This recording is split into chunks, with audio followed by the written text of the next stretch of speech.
هنا راح ابلش اسوي الخلطة مالتنا. راح اخلي زيت زيتون ويا تقريبا خاشوقة واحدة من الزبد. اضيف البصل ويا الثوم، نحمس البصل بالزبدة.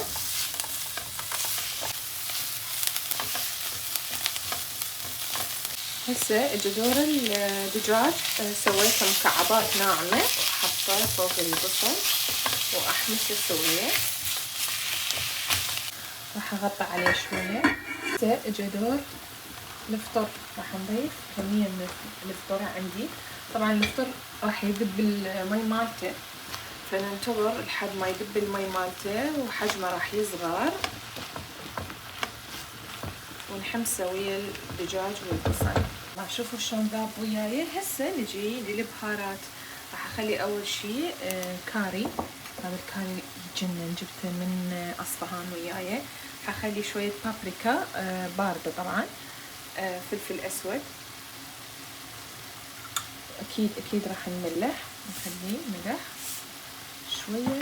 وراح اضيف شوية من الاوريجانو، بس انا عندي الاوريجانو فريش هيجي، جبته كامل، لازم هيك اطحنه بايدي واخليه.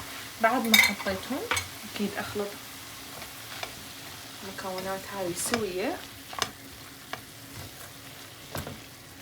ونتركهم شوية لحد ما البهارات هذه تاخذ من نكهة بعض، ونرجع لهم حتى نكمل.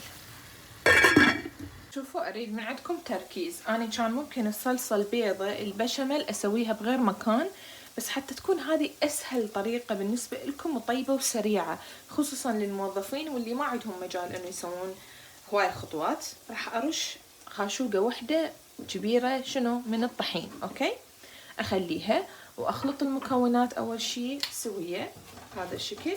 ليش حطيت الطحين فاتي؟ حتى ينطيني قوام ثقيل للخلطة مالتي. كمية من كريمة الطبخ تقدرون تلقوها بالسوبر ماركت، اوكي، او جبن كاسات، تعرفون جبن الكاسات ينطي طعم كلش طيب، او كريمة الطبخ. ايضا راح اقلبهم سوية بهذه الطريقة. اوكي، كمية من الحليب السائل هذا الشكل واتركه يفور هو والدجاج وكل شي على النار لتقريبا 5 دقائق. بسم الله ما شاء الله، بهيجي صارت عندي جاهزة، ريحتها تخبل، وهذا القوام اللي أنا أريده. نبلش الخطوات. راح خليت بالقاع مال بايركس مالتي شوية من الصلصة، وهسه راح نبدي نضيف اللازانيا.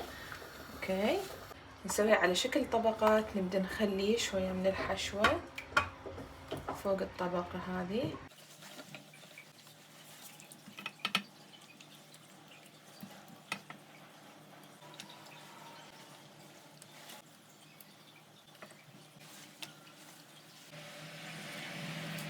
هذه آخر طبقة راح أخليها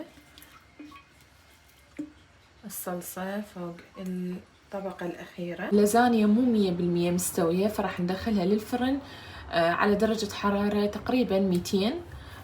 خلينا نشوف ايش قد تاخذ. 10 دقائق والوجه أيضا يتقسم ويذوب الجبن، ونرجع مرة ثانية.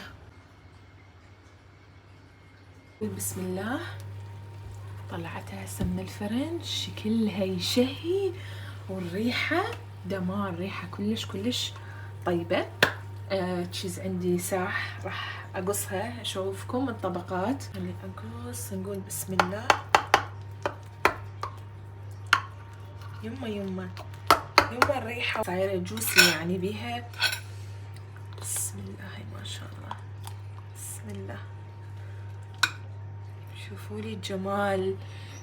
لي الجمال، لوحة فنية هذه.